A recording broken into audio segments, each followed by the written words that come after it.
వర్తమానం యొక్క పేరు పరీక్ష తరువాత శత్రువు యొక్క గవనిని స్వాధీనపరుచుకుంటా. పరీక్ష తరువాత శత్రువు యొక్క గవనిని స్వాధీనపరుచుకుంటా. ఇంతకు ముందు ప్రవక్త చదివించిన ఇంకొక వర్తమానం ఉంది, శత్రువు యొక్క గవనిని స్వాధీనపరుచుకుంటా. ఇది పరీక్ష తర్వాత అని వర్తమానం రెండో భాగం. ఇది అక్కడ రెబ్కాని వాళ్ళు దీవిస్తారు, నువ్వు వేల వేలకు తల్లివదు, నీ సంతానము శత్రువు యొక్క గవనిని స్వాధీనపరుచుకున్నాను అంటారు. అక్కడ ప్రవక్త ఈ రీతికి ఇక్కడ చదివించారు దీని మీద మనము కొంచెం సేపు వెళ్ళవలసి ఉంది. కనుక శత్రువు యొక్క గవనిని స్వాధీనపరుచుకున్నట అనే వర్తమానం నుండి మనము చూద్దాం. ఆత్మ ద్వారా జన్మించి వాక్యం ద్వారా పోషించబడి పరిశుద్ధాత్మ చేత ముద్రించబడిన వారు ఎత్తబడుటకు అర్హులు. ఏంటండి? జన్మించి వాక్యము ద్వారా పోషించబడి పరిశుద్ధాత్మ ద్వారా ముద్రించబడిన వారి ఎత్తబాటుకి అర్హులు. ఈ మూడు ఉండాలంటండి. ముందు జన్మించాలి, తర్వాత పోషించబడాలి, తర్వాత ముద్రించబడాలి. అట్టి వారు ఎత్తబాటుకి అర్హులు. ఎత్తబాటు రాలేదండి, అవి చెడిపేస్తుందండి. మా మీద కూడా ఇతరులకి కొంచెం చెడ్డగా చెప్తున్నారు. ఆ పని పెట్టుకుందాం వాళ్ళు. అప్పుడే ఆరుగురు లాగేసింది బయట. మోజెస్ కుటుంబం అవుట్, భవాని, మణిదాసు, అక్కడ ఉన్న జ్యోతి, ఇలా వెళ్ళిపోవాలి తప్పండి. ఇంకా మళ్ళీ పని చేయకూడదు, ఇంకా చెడ్డ పని చేయకూడదు. ఆమె వెళ్ళిపోయింది, మనం లేదండి. చెడ్డ పని ఏం చేయట్లే. ఆమె ఏం చేస్తుంది? జామ్సన్ వెళ్ళిపోయాడు, ఏం చేసాడా? అంతే. ఎవరి పనాళ్ళు నిమిషంలో వెళ్ళిపోయావు, మళ్ళీ బయటికి వెళ్ళి హల్లెలూయా.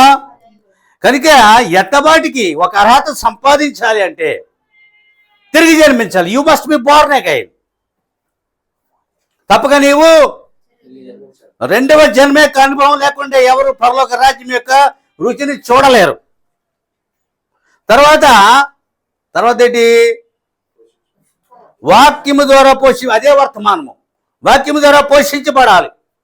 ఇప్పుడు అన్నము కూర మనం ఇలా బతుకున్నామంటే కారణం రోజు టిఫిను, మధ్యాహ్నం భోజనం, అన్నము కూరలు, పండ్లు, పానీయముల ద్వారా ఏమవుతున్నామో బ్రతుకుంటున్నాం. కానీ ఆత్మ బతుకుండాలంటే ఆత్మను వాక్యం ద్వారా పోషించాలి. ఆత్మకి వాక్యం లేకపోతే ఆత్మ క్షీణించిపోతుంది, లేదా రక్షించిపోతుంది. అందుకనే దేవుడు, మనమే అదృష్టవంతులు, దేవుడు కాదు. దేవుడు మనకి అదృష్టం పట్టించాడు. నేను ఇప్పటికే ఆశ్చర్యపోతానండి. నా వయసు వాడు మనం చచ్చిపోయాడు పాపం. మా ఊర్లో వెళ్ళలేదు, ఏం చేస్తాం? చచ్చిపోయి డిసెంబర్లో చచ్చిపోయాడు అంట. నాకు నిన్న ఆ వారం క్రితం ఫోన్ చేశారు. వారం అంటే ఆదివారం తర్వాత వచ్చింది, సోమవారం మంగళవారం గుర్తులేదు. ఏం చేస్తారు? అతనికన్నా 2 ఏళ్ళు పెద్దవాడు. కృప లేదు, కృప 3 పాతికలు కూడా చూడలేరు అని అనిపిస్తూ ఉంది. కనుక నీకు కృప లేదు. అందుకని వాక్యం ద్వారా పోషించబడడానికి సంగమనకు రావాలి. పరిశుద్ధాత్మ ముద్రించబడడానికి సంగమనకు రావాలి. తిరిగి జన్మించాలి. రెండవ జన్మ యొక్క అనుభవంలోనే సంగము జీవించాలి. మొదటి జన్మ తల్లిదండ్రులు ఇచ్చారు, నిష్ప్రయోజనము. కానీ రెండవ జన్మ క్రీస్తు ఇచ్చాడు, ప్రయోజనకరమైనది. మనము ప్రయోజకులు చేశాడు దేవుడు. నిజమే, 30 ఏళ్ల క్రితము అంటే ఒక సగజీవితము ప్రయోజనం లేనిది, సగజీవితము ప్రయోజనకరమైనది. నిన్ను ప్రయోజకుని చేశాడు. చాలా అదృష్టంగా భావిస్తాను. దేని గురించి ఆలోచించను. దేవునికి స్తోత్రములు కలుగును గాక. సంఘము ఆ రీతిగా ఉండవలసింది. బలి అర్పణ యొక్క జీవము మన మీదకి వచ్చింది అన్నాడు. బలి అర్పణ యొక్క జీవము, పశువు యొక్క జీవము మనిషి మీదకి రాదు. పశువు యొక్క జీవము స్త్రీ మీదకి, పురుషుని మీదకి, స్త్రీ పురుషుని కాని వారి మీదకి పశువు యొక్క జీవము రాదు. ప్రభు యొక్క జీవం మన మీదకి వచ్చింది. అది ఏ పరిశుద్ధాత్మ. చూసారా, ఆ జీవం మన మీదకి వచ్చింది. పాత నిబంధనలో ఒక సిస్టమ్ ఉండేది. 2 పక్షులు తెచ్చేవారు. ఒక పక్షిని పీకు నూలిమి కట్ చేసేవారు, దాని బ్లడ్ మరో దాని మీద పురక్షించేవారు. రెండోది, ప్రభువు పరిశుద్ధుడు పరిశుద్ధుడని స్వేచ్ఛా స్వాతంత్రములతో ఈ నీలే ఆకాశానికి ఎగిరిపోయిందట. ఒక పక్షి చంపబడింది, అది మన ప్రభు యేసు. రెండో పక్షి ప్రోక్షించబడింది, మనమే. అది రెండో పక్షి మనమే. స్వేచ్ఛను స్వాతంత్రమును ప్రభు ద్వారా పొందుకొని ప్రభు పరిశుద్ధుడు పరిశుద్ధులని ఈ లోకం యొక్క వినీల ఆకాశంలో మనము ఎంతగానో సంచరించు వారమై ఉన్నాము. అందుకనే ప్రభు యొక్క జీవము మన మీదకి వచ్చింది. అద్భుతమండి. రోజు కలలో ఎంత ధన్యకరమైన జీవితమో. హల్లెలూయా. కనుకనే ప్రియులారా, బాహ్యముగా యూదుడైన వాడు యూదుడు కాదు, అంతరంగమందు యూదుడైన వాడు యూదుడు. బాహ్యమందు యూదుడైన వాడు పైకి యూదులని చెప్పబడుతున్నాడు, కానీ యూదుడు కాదు. అంతరంగమందు యూదుడైన వాడే. అంతరంగమంది ఏముండాలి? ఆజ్ఞలు ఉండాలి. అంతరంగమంది ఏమో ధర్మశాస్త్రం ఉండాలి. అంతరంగమంది ఏముండాలి? దేవుడు ఉండాలి. అతడే యూదుడు. అన్ని మతాల్లో పైరూపం ఉంది, కానీ లోపల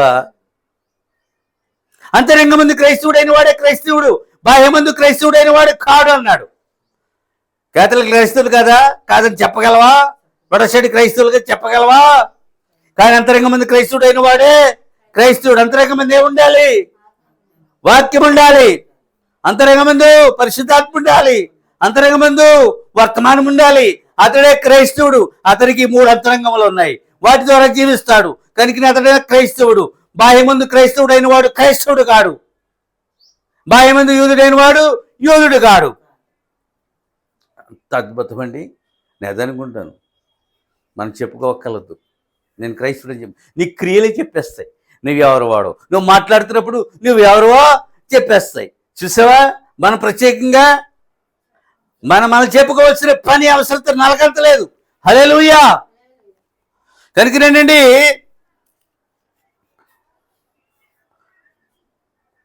కనుక మనలో ఏముండాలో చెప్పాడు, యూదుల్లో ఏముండాలో చెప్పాడు.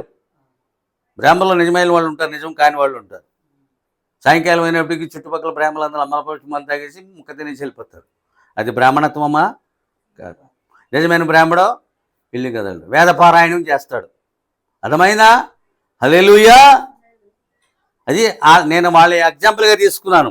కనుకనే ప్రియులారా, బాహ్య రూపము జనులు చెప్పుకోవడానికి పనికొస్తుంది. బాహ్య రూపము జనులు చెప్పుకోవడానికి పనికొస్తుంది. ఇంత బంగారం పెట్టుకుని ఇలా వ్యక్తి కోసం చెప్పుకుంటారు. బాహ్య రూపము. అందమైన స్త్రీ బాహ్య రూపము, అందమైన పురుషుడు బాహ్య రూపము చెప్పుకోవడానికి పనికొస్తుంది. మత అలంకరణలు చెప్పుకోవడానికి పనికొస్తుంది. ఏ అలంకరణలు? చెప్పుకోవడానికి పనికొస్తాయి. అంతేగాని అది ఎందుకు పనికిరావు. జనులు చెప్పుకోవడానికి పనికొస్తాయి. జనులు చెప్పుకోవడానికి పనికొస్తాయి, కానీ దేవుడు మెచ్చుకోవడానికి పనికిరావు. బాహ్య రూపము దేవుడు మెచ్చుకోవడానికి పనికిరాదు.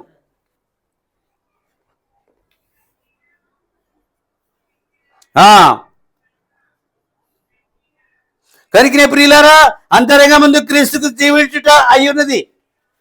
జీవితం అంటే ఏంటి? అంతరంగమందు క్రీస్తు కొరకు జీవించుట అయ్యున్నది. అది అంతరంగమందు స్మరిస్తూ ఉంటాడు, అంతరంగమందు నెమరవేస్తూ ఉంటాడు, అంతరంగమందు ధ్యానిస్తూ ఉంటాడు, అంతరంగమందు స్తుతిస్తూ ఉంటాడు. Inner portion. మీకు విషయం తెలుసా? భక్తిలోకి వచ్చిన కొత్తలో నా నోరు మాట్లాడట్లేదు, లోపల ఉన్న ఆత్మ యేసు రక్తం చెప్తుంది. ఆ శబ్దం చెవింది. ఓ పాస్టర్ గారి దగ్గరికి వెళ్ళి అడిగాను, పరిశుద్ధాత్మలో నుండి, దేవుని ఆత్మలో నుండి ఆ స్తుతి చెల్లిస్తుందని చెప్పాడు. అది ఒక్కసారి జరిగింది. స్వయం వినపడిందండి. ఇందులోంచి ఇందులోకి వినపడింది. పాస్టర్ గారిని అడిగాను, పెద్ద మోజెస్ గారిని అడిగాను, లోపల నుండి అది మాట్లాడుతుందండి అన్నాడు. నేను అనుకున్నాను, ఒక కల్లో యేసు రక్తమే సిలువ రక్తమే చెప్తుంది లోపల ఉండి ఈ శబ్దం. కల్లో ఒక ఆయన భుజం మీద చేసి నువ్వు ప్రార్థిస్తున్నావు మంచిదే, కానీ యేసు రక్తమే సిలువ రక్తమే అని స్తుతించని భుజం మీద చేసుకుని నడిపించి తీసుకెళ్ళారు. ఈ కళకి అది చెప్పిన దానికి ఒకటేంటి, మనం దేవుని స్తుతించాలి. చూస్తారండి, ప్రార్థన చేయకపోతే స్తుతించాలి. స్తుతి స్తుతి స్తుతి నీకే స్తుతి స్తోత్రము అని మనం చెల్లించాలి. స్తుతించడానికి దేవుడిని ఎన్నుకున్నాడు. కనుక ఇప్పుడు ఏం చెప్పాను? అది కనుకనే అంతరంగంలో క్రీస్తు కొరకు జీవింట ఉన్నది. దేవుడు తను చేసిన ప్రమాణములకు వాగ్దానములకు నమ్మకముగా ఉంటాడు. దేవుడు చేసిన ప్రమాణములకు వాగ్దానములకు ఎలా ఉంటాడు? నమ్మకముగా ఉంటాడు. ప్రమాణం చేసి మాట ఇచ్చి తప్పివాడు కాదని అర్థం. ఎందుకంటే మాట ఇచ్చాడు, మాటని తప్పివాడు కాదు. ప్రమాణం చేశాడు, నెరవేరుస్తాడు. వాగ్దానం చేశాడు, నెరవేరుస్తాడు. ఈ వాగ్దానములు నెరవేర్చుకునే శక్తి సంఘములకు ఉండాలి. కొత్త నిబంధన అంతే అండి, వాగ్దానాలు ఏంటి? పాత నిబంధనకి అంత ఇవ్వలేదు ఆయన. కొత్త నిబంధనకి ఇచ్చిన రెట్టింపు వాగ్దానాలు ఇచ్చారట కొత్త నిబంధనకి. ఇప్పుడు ఒక జబ్బు చేసిందండి, నీవు పొందిన దెబ్బల వలన నాకు స్వస్థత కలిగించింది, వాగ్దానం అది. ఇంకా అంతకుమించి ఏం చెప్తాడు? నువ్వు 100 సార్లు 1000 సార్లు 10,000 సార్లు దాన్ని జబ్బు చేసి తగ్గిపోద్దండి. నాకు తగ్గిపోయి అలాగా ఎప్పటికీ నేను అదే తీసుకుంటాను. కరువుతో బాధపడుతుందండి, ప్రభు పోషణములు పోషణాధారము అన్నోదకములు ఆధారము తిని పోయిన తండ్రి, తెల్లవాళ్ళు ప్రార్థిస్తే అన్నం వచ్చి తలుపు కొడుతుంది. కానీ చెయ్యరండి జనం.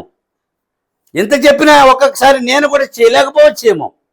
నేను ఎప్పుడు వాగ్దానం తీసుకుని ప్రార్థన చేస్తాను, ఎందుకంటే ఇది పలకబడింది, అది నెరవేరి తీరుతుంది. ఆయన పలికిన తర్వాత మనము దాన్ని ఏం చేయాలి? ప్రార్థించాలి. అది తీసుకుని ధ్యానించుడంటే అదే. దేవారాత్రములు ధర్మశాస్త్రములు ధ్యానించేవాడు ధన్యుడు అంటే వాగ్దానములు తీసుకుని ప్రార్థించేవాడు ధన్యుడు అని అర్థం. క్రైస్తవుడు దరిద్రుడుగా ఉండడు అన్నాడు కూడా. రోగిగా ఉండలేడు, పాపిగా అంతగానే ఉండడు. వాగ్దానం తీసుకుని మనం ఏం చేయాలి? ఆయన వాగ్దానములకు నమ్మకంగా ఉంటాడు. అయితే వాటిని స్వతంత్రించుకునే శక్తి సంగమనికి ఉండేవాళ్ళను. స్వాతంత్రించుకోవాలి వాగ్దానాన్ని. నేను దేవుని నమ్ముకున్నాను, దరిద్రుని గాను. నేను దేవుని నమ్ముకుని నేను పాపిని కాను. నేను దేవుని నమ్ముకున్నాను, రోగిని కాను. నేను వాగ్దానమును స్వతంత్రించుకున్నాను. వాళ్ళ కణాల దేశాన్ని స్వతంత్రించుకున్నారు. పరలోక రాజ్యమును సంఘం స్వతంత్రించుకోవాలి. ఎందుకంటే ఇది వాగ్దానం చేశాడు. అది వాళ్ళకే ఆదేశము, మనకే ఆదేశము. ఈ దేశం మనది కదా, ఇప్పటికే నిలవచ్చు. రాజుగారు నేను అందరం కూడా వెళ్ళిపోతాం ఇక్కడి నుంచి, ఉండం. మీకు మరీ చెప్తున్నాను, నేను ఈ జీవితాన్ని ఎక్కువగా ప్రేమించాను. నేను ఆయన పని కొరకు ఈ కట్టి ఎలా నిలబెట్టాడని అనుకుంటాను. అంతే. ప్రేమించినప్పుడు ప్రేమించాను, దీన్ని అందంగా అలంకరించాను. కానీ ఇప్పుడు ఆ కాలం కాదు ఇది. ఇది ఆ కాలం ఎన్నడో కాదు. పరిశుభ్రంగా ఉండడం నేర్చుకోవడమే అంతే, అది ఆరోగ్యం కొరకు. కానీ ఎన్నడో ఎంతోసేపు ఉండదు ఇది. ఎన్ని సబ్బులు పెట్టినా, ఎంత చెట్లు పూసినా. యోషువ ఎరుకోని గెలిచాడట. ఏం గెలిచాడు? ఎరుకోని గెలిచాడు. అతడు యోర్దానుని గెలిచాడు. అతడు ప్రకృతిని గెలిచాడు. ఎవరికైనా ఏం చేశాడు? గెలిచాడా లేదా? ఎరుకో పట్టణం కూల్చేశాడు అతను. ఆఫ్టర్ ఆల్ మనిషి చేసిన పని అది. యోర్దానుని గెలిచాడు, యోర్దానుని దాటించాడు దేవుడు. ప్రకృతిని గెలిచాడు, సూర్యచంద్రులను ఆపేశాడు. అతడు ఏం చేసి గెలిచాడు? 3 చెప్తున్నాను ఇక్కడ. అతడు ఎరుకోని, ప్రకృతిని, యోర్దానుని. యోర్దాను అనగా మరణం. ఎరుకో పట్టణం ఆంజనేయులైతే మరణం, యుద్ధం అది. ప్రకృతిని గెలవడం, పొద్దు ఆగిపోకూడదు అన్నాడు, ఎండ కావాలన్నాడు. ఎందుకంటే యుద్ధం అనగా మరణమే. 3 కూడా ఏంటి? 3 మరణములే. కానీ 3 మరణములే గెలిచాడు. అవునా? ఆగిపోమంటే ఆగిపోయాయి. సూర్యుడు చంద్రుడు ఆగిపోయాడు, ఎవరు అస్తమించలేదు. యుద్ధమునకు కావలసిన వెలుగును పొందాడన్నాడు ప్రవక్త. ఎందుకంటే ఆ వెలుగులో వారు యుద్ధం చేసి తమ ప్రాణములను కాపాడుకున్నారు. కనుకనే అది మరణమే. యోర్దాను మరణమే, ఎరుకో పట్టణము మరణమే. అతడు మరణమని గెలిచిన వాడిగా ఉన్నాడు. చూసారా? ఇది వాగ్దానమును స్వతంత్రించుకున్నాడు. చూసారా? అతడు ఆమేన్ హల్లెలూయా. ఏమీ కాదు, కనాన్ని ఇస్తానన్నప్పుడు ఈ 3 ఎదురయ్యాయి. అది మాకు ఇస్తానన్నాడు, ఎదురయ్యాయి. ఈ 3టిని గెలిస్తే తప్ప మనం దాన్ని స్వాధీనం చేసుకోలేమని విశ్వాసము తనలో పాదుగొలుపుకుని నాయకుడండి. నాయకుడి మీద భారం ఎక్కువ ఉంటుంది, బాధ్యత ఎక్కువ ఉంటుందండి. నాయకుడికి ఎక్కువ భారం ఉంటుంది. ఏమేం గెలిచాడు చెప్పాను. ఆమేన్ హల్లెలూయా. అబ్రాహాము సహజ సంతానము ఇస్సాకు. అబ్రాహాము సహజ సంతానం ఇస్సాకు, రాజ సంతానము యేసుక్రీస్తు అన్నాడు. అబ్రాహాము యొక్క సహజ సంతానం ఎవరు? ఇస్సాకు. రాజ సంతానం ఎవరు? యేసుక్రీస్తు. ఇప్పుడు సహజ సంతానం కనాను దేశంలో ఇశ్రాయేల్లో ఉంది చక్కగా. అది ఏ సంతానం? అది సహజ. రాజ సంతానం ఎవరు? యేసుక్రీస్తు. మనం ఎవరికి జన్మించామో? యేసుక్రీస్తుకి. యేసుక్రీస్తుకి జన్మించినప్పుడు మనమేమయ్యామో? రాజా ఏమండి? రాజ సంతానం అయ్యాం. అబ్రాహాము యొక్క రాజ సంతానము, అబ్రాహాము యొక్క సహజ సంతానము. ఆయన విశ్వాస సంతానమునికి జన్మించాడు అన్నాడు. అంటే మరియమ్మ విశ్వాసురాలు. ఏ సంతానాన్ని జన్మించాడు? ఒక విశ్వాసికి జన్మించాడు. కాబట్టి విశ్వాస సంతానము ఆమెకి జన్మించాడు. కానీ ఆయన ఎవరు? ఆయన కూడా రాజ సంతానమే. ఆయన ఎవరు? సహజ సంతానము, రాజ సంతానము, విశ్వాస సంతానము. ఇప్పుడు అర్థమైందా? హల్లెలూయా. ఇప్పటికీ ఆ సహజ సంతానం అక్కడే ఉంది. నేను ఏళ్ళనుకున్నాను, మహమ్మదీలు కాదు. ప్రవక్త అట్లు స్పష్టంగా చెప్పారు, అది యూదులు, సహజ సంతానము. ఇప్పటికీ ధర్మశాస్త్రం కింద ఉండి ఏం చేస్తున్నారు? గాజానే నిర్జనముగా చేస్తున్నారు. వాక్యం చదివినట్టు ఆశ్చర్యపోయాను. నేను ఎక్కడుందో తెలియదు. పాస్టర్ గారు గాజా నిర్జనముగా అన్నాడు. ఎక్కడండి? పలానా చూస్తున్నప్పుడు కాదు, గాజా నిర్జనం. గాజాలు జనం ఉండరు. ఇప్పటికేం చేస్తున్నాడు? చంటి పిల్లల్ని, గర్భిణీ స్త్రీలను, యవ్వనులను, పురుషులను. వాళ్ళకో మాట ఉంది అందులో, శత్రువులు అంటే కంటికి ముళ్ళుగాను పక్కలో శూలంగా ఉంటారన్నాడు దేవుడు. ఆ కారణమును బట్టి వాళ్ళు ఏం చేస్తారు? ధర్మశాస్త్రం కింద ఉన్నారు కనుక కంటికి కన్ను పంటికి పన్ను అది అవలంబిస్తున్నారు. గాజాని ఏం చేస్తున్నారు? నిర్జనము, జనముండ్రు. జనమయముగా జనముండ్రు, నిర్జనము అని రాయబడింది. మరి అది లేఖనం నెరవేరాలి కదా.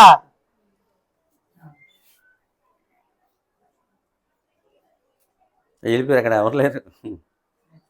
మొత్తం కూల్చేసి మొత్తం వేసి చాలామంది ఒప్పందం కుదిరిన దాడి ఆగట్లేదు, దాడులు ఆగట్లేదు, దాడి చేయటం మానట్లేదు. సరే, అది ఆపేస్తాను, దానికి మనకు వెళ్ళకూడదు. ఇప్పుడు చూద్దామా ప్రియులారా, చనిపోయిన పాత నిబంధన పరిస్థితులు సహజ సంతానంగానే పిలువబడ్డారట. అయినా కూడా వారు రాజులు. చనిపోయిన పాత నిబంధన పరిస్థితులు సహజ సంతానంగానే అయినా కానీ వారు రాజులు. ఎందుకంటే యాకోబు రాజుల్ని కన్నాడు. యాకోబు రాజులను, గోత్రకర్తలను కన్నాడు. చూశారండి? ఇప్పుడు అర్థమైందా? అయినను వారు ఏమయ్యారు? సహజ సంతానమే. వాళ్ళు యేసుక్రీస్తుని నమ్మితే తప్ప ఆత్మ సంబంధమైన రాజ సంతానము కాబడలేరు. అందువల్ల సహజ సంతానమే. హల్లెలూయా. ఇప్పుడు చెప్పుకొస్తున్నాడు, ప్రభువైన యేసుక్రీస్తు యొక్క సంతానము రాజ సంతానముగా పిలువబడుతుంది అన్నాడు. ఎందుకంటే మనం పరిశుద్ధాత్మకి జన్మించాం, మనం క్రీస్తుకి జన్మించాం, యేసుక్రీస్తు యొక్క రక్తానికి జన్మించామన్నాడు. ఆత్మకు, క్రీస్తుకి, రక్తానికి జన్మించాం కనుక ఇదేంటి? రాజ సంతానము, రాజులు. No doubt at all. ఎవరు అడిగారు మొన్న? మేము రాజులు అని చెప్పారు. అది రఘురామ్ అడిగాడు, మీరు రాజులండి? అవునన్నారు. రాజులు మరి తిరగలేదు, నిజమైన రాజులండి. హల్లెలూయా. కనుకనే అనగా ఏంటంటే విశ్వాస సంతానం, యేసుక్రీస్తునందు విశ్వాసం ఉంచిన సంతానం, రాజ సంతానము. లోకం అవిశ్వాసంలో ఉంది, సంఘం విశ్వాసంలో ఉంది. సంఘం విశ్వాసం అంటే ఏంటి? అక్కడ ఏమీ లేనప్పుడు అది ఉంది. నేనేమి అక్కడ నువ్వు పొందడానికి సంకర్షిత ఏర్పడినప్పుడు విశ్వాసం ద్వారా దాన్ని స్వాధీనం చేసుకుని పొందడం, అది విశ్వాస సంతానం. ఇది ఏ డబ్బు మూటలతోటి, ఏ వెండి బంగారములతో బతుకుతున్నామో విశ్వాసముతో జీవిస్తూ ఉన్నామో తద్వారా వస్తుంది. అదంతది విశ్వాస సంతానం. ఇది ఆయన అదే ఫార్ములా అవలంబించాడు, మనకి అదే ఫార్ములా ఇచ్చాడు. ప్రవక్తలకు, అపొస్తలులకు కూడా అదే ఫార్ములా. అందరూ విశ్వాసంతోనే జీవించాలి. నీతిమంతుడు విశ్వాసమూలంగా జీవిస్తాడు, నో డౌట్ ఎట్ ఆల్. అంతే. కనుక ఏం చెప్పాను? హల్లెలూయా. బైబిల్ ఒక సహజాతీతమైన గ్రంథము, సహజత్వానికి అతీతమైనది. బైబిల్ సహజాతీతమైన గ్రంథము. అది మత పాఠశాలలు, వేదాంత పండితులకు మరుగు చేయబడిందట. మత పాఠశాలకి, వేదాంత పండితులకి ఖచ్చితంగా, మత సంస్థలకి, మత శాఖలకి ఖచ్చితంగా బైబిల్ మర్మములు మరుగు చేపట్టాయి. ప్రతి వర్తమానం ఒక మర్మమైనది. ప్రత్యేకంగా మనం మర్మములు కోరుకోవాల్సిన పని లేదు. ఇది విన్న తర్వాత యూట్యూబ్ కూడా వినొచ్చు.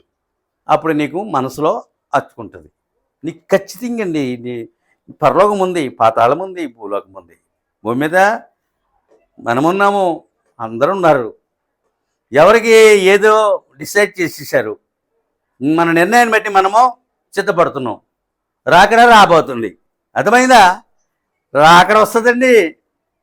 అది చిన్న పుస్తకం 63 దిగి వచ్చారు ఆ ప్రవక్తకి ఇవ్వడానికి. పెద్ద స్టోరీ అది, ఇప్పుడు చెప్పను అది. ఏమన్నా హల్లెలూయా. ఆయన తన గ్రంథమును పసిబాలురకు బయలుపరుచున్నాడు. ఎవరికి? పసిబాలురు. ఆ పిల్లలకి ఏం తెలుస్తుందా? పసిబాలులకు, వయసు లేని వాళ్ళకి, దేవుడెవరు ఎరైన వాళ్ళకి, కుంటివారికి, గుడ్డివారికి, పేదవారికి, పసివారికి తన గ్రంథమును బయలుపరుస్తున్నాడు. ఓడు రాజులు అంటారా? మా ఊరు బ్రాహ్మలు అంటారా? చూద్దాం, వినిపించు. కారణం వారు ఎవరో దండ పండితులు. ఎవరాళ్ళు? దండ. మా మేస్టర్కి చెప్పాను నేను, ఒరే మేము ఆ భజన, నువ్వు యేసు భజన, ఇందులో ఏం తేడా లేదురా అన్నాడు. నువ్వు ఇలాగ వస్తే నేను అలా వస్తాను. కుదురుతుందా? నేను ఇలా వస్తానా? నువ్వు అలా వస్తావా? నాకు ఇప్పటికీ ఉన్నారు ఆయన, 90 అన్నీ ఉంటాయి ఉన్నారు. నీది ఆ భజన, నాది ఈ భజన. భజనగా అది ఎన్ని ఉపమానాలని చెప్తారు సమర్థులు కనుక. ఓ మాట అన్నాం అంతే. హల్లెలూయా. పసిబాలురికి బయలుపరుస్తున్నాడు. ఈ బైబిల్ మన హృదయంలోనికి వచ్చినప్పుడు యేసుక్రీస్తుకి ప్రేమకు పాత్రుడు. ఈ గ్రంథము మన హృదయంలోనికి వచ్చినప్పుడు యేసుక్రీస్తు యొక్క ప్రేమకు పాత్రులం అవుతాం. దేవుని ప్రేమకు పాత్రుడు కావాలి. అర్థమైందా? దేవుడు ప్రేమించుతున్నాడు మనల్ని. నాన్ స్టాప్ లవ్ అంటది. ఏ లవ్? ఎడతెగిరి ప్రేమ. ఏ ప్రేమది? ఎడతెగ ప్రేమిస్తూ ఉన్నాడు. కోపం రేపినా, గాయం రేపినా ప్రేమిస్తూనే ఉన్నాడు. దేవుని ప్రేమను అర్థం చేసుకోవాలండి. we try to understand the Godhead. అంటే దేవుని ప్రేమను అర్థం చేసుకోవాలి. దేవుడు అందరినీ ప్రేమించలేడు. అయితే లోకముని ప్రేమించాడు. లోకం ఆయన ప్రేమించదు. లోకములు ఎన్నుకొనబడిన వారు మాత్రమే ప్రేమిస్తారు. ఇప్పుడు అర్థమైందా? హల్లెలూయా. ఆయన్ని తప్ప మనం ప్రేమించుకుంటాం. That is the human natural చెప్తున్నాను. ఇప్పుడు నేచర్ అది. మనము దేవుని ప్రేమించడం అంటే దేవుడు ఎవరు తెలుసు తప్ప ప్రేమించలేవు. అది మొదటిది. తర్వాత దేవుడు లోకముని ఎంతో ప్రేమించాను. అదేంటి? లోకముని ప్రేమిస్తున్నాడు. మనల్ని ప్రేమించినట్టుగానే లోకముని ప్రేమిస్తున్నాడు. కానీ ఆయన ఏర్పరచుకున్న వారిని మరింతగా ప్రేమిస్తూ ఉన్నాడు. అది హల్లెలూయా. అందుకని ఆయన ప్రేమకు పాత్రులు కావాలి. మానవ ప్రేమ ఎంతసేపు ఉండదండి, సడలిపోతుంది అది. దేవుని ప్రేమిస్తే దేవుని మీద ఉన్న ప్రేమ నీకు పోదు. ఆయనకి నీ మీద ఉన్న ప్రేమ పోదు. అవి సడలిపోవు. ఎందుకు విడాకులు అవుతాయి? వారు ప్రేమ ఒకరినొకరు ప్రేమించలేక. అందుకని విడాకులు అవుతాయి. అంతకు మించి మరి ఏమి కాదు. నువ్వు నాకు అక్కలొద్దు అంటాడు, నువ్వు నాకు అంతకన్నా అక్కలొద్దు అంటున్నావు. పెంటెట్టుకుని ఏలాడుతున్నారండి, వెళ్ళిపోతున్నారు. అంటే స్వేచ్ఛ అంటే వృద్ధాప్యంలో తెలుస్తుంది ఆ స్వేచ్ఛ ఏంటో. ఇప్పుడు తెలియదండి. నిజమండి. నేను ఎంతోమందిని చూశాను మా ఊళ్ళో. వయసు మళ్ళిపోయిన తర్వాత వాళ్ళకి తిండి దొరక్క నానా రీతిలుగా దెబ్బతిన్న వాళ్ళని చూశాను. అందుకని దేవుడు జత చేసిన దాన్ని మానవుడు విడదీయకూడదండి. జత చేసింది ఆయన. మానవులుగా మనం ఒకరినొకరు విడిపోకూడదు. మనల్ని ఎవరు విడదీయకూడదు. కలిసి ఉండడానికి నిరంతరం ప్రార్థించాలి. అందుకని దేవుడు ఏర్పాటు చేసిన మానవుడు విడదీయకూడదండి. వయసులో ఎన్నని చెప్తావు? వయసు మహిళకి చెప్పాలి నువ్వు. అర్థమైందా? ఆమేన్. హల్లెలూయా. ఆయన తన గ్రంథమును ఓకే దేవుని యొక్క ప్రేమకు పాత్రలు అవుతాం.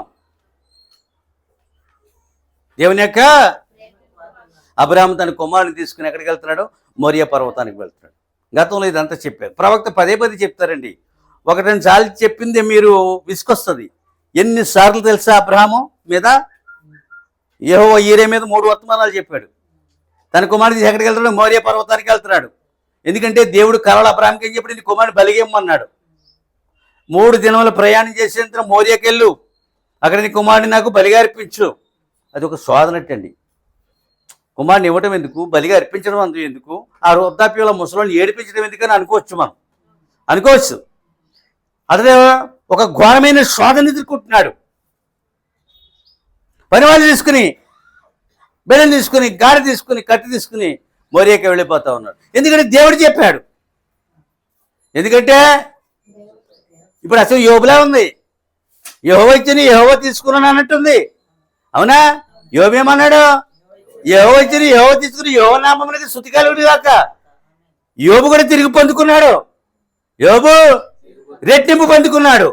దేవుని ఆజ్ఞను దేవుడు కావాలని చేశాడు. అది ఇక్కడ కూడా దేవుడే పరీక్షిస్తున్నాడు. దేవుని విశ్వాసమును పరీక్షిస్తున్నాడు. దేని పరీక్షిస్తున్నాడు? అతను విశ్వాసమును పరీక్షిస్తున్నాడు. విశ్వాసము క్రియారూపకము దాల్చాలి. విశ్వాసము అప్పుడే అతడు ఏమవుతాడు? పరిపూర్ణుడవుతాడు. విశ్వాసము క్రియలు, ఇంకోటి ఏదో ఉంది, నీతి. దేవుడు నమ్ముకుని నీతిమంతుడు అయ్యాడు, మంచిది. ఇప్పుడు ఏమవుతున్నాయి? విశ్వాసం అయ్యాడు. విశ్వాసం ఇప్పుడు ఏమి దాల్చాలి? క్రియలు దాల్చాలి, క్రియలు దాల్చాలి. మనం నీతిమంతులు అయ్యాం, విశ్వాసులు అయ్యాము. క్రియారూపకం వచ్చినప్పుడే మన భక్తి బయటపడుతుంది. ఏమన్నా హల్లెలూయా? క్రియలు, నీ నుండి క్రియలు బయలు వెళ్ళాలి. చెప్తా. ఇప్పుడేంటి? అబ్రాహాముకు ఒక విశ్వాసం ఏర్పడింది. అదేంటంటే మృతులలో నుండి నా కుమారుడిని తిరిగి తెచ్చుకోగలనంత విశ్వాసం ఏర్పడిందంట. మృతులలో నుండి యోబు అలాగనలేదు. యెహోవా వచ్చిన యెహోవా తీసుకున్నాను, యెహోవా నామమునకు స్తుతి కలుగునుగా కనిచాడు. ఇచ్చాడు, తీసుకున్నాడు, ఆయనకే స్తుతి. మరలా తీసుకుంటాననే భావనతలో ఏర్పడలేదు, కానీ అతని రెట్టిపిచ్చాడు. చూడు, ఇక్కడ ఏమైందంటే మృతులలో నుండి తన కుమారుడును తిరిగి తీసుకోగలనని విశ్వాసము ఏర్పడింది. బక్రీద్ ఏంటి? ఇదే బకర్ ఈద్, మేకల పండగ. వాళ్ళు ఈద్దాన్ని అలా చేస్తారు, దాన్ని వేరేలా చేసుకుంటారు వాళ్ళు. దీని నుంచి వాళ్ళు గ్రహించారు. ఇప్పుడు ఏం చెప్పాను చూసారా? దేవుడేటండి యేసుక్రీస్తుని మృతులలో నుండి పొందుకున్నాడట. దేవుడు యేసుక్రీస్తుని ఎక్కడి నుంచి పొందుకున్నాడా? యేసుక్రీస్తు వధువుని ఎక్కడ మృతుల్లో నుంచి పొందుకున్నాడు. అబ్రాహాము తన కుమారుడు ఎక్కడి నుంచి పొందుకున్నాడు? మృతులలో నుండి పొందుకున్నాడు. నా కుమారుడు నేను మృతులలో నుండి పొందుకుంటాను. భయం ఏమి లేదు నీ భక్తిలో. నిర్భయముగా, ఎవరు లేనంత నిర్భయంగా ఉండవచ్చు. ఎవరు నిద్రపోనంత హాయిగా నిద్రపోవచ్చు. అంతటి ప్రశస్తమైనది ఇది. కలవరములు, గందరగోళములు ఏమీ లేనిది ఇది.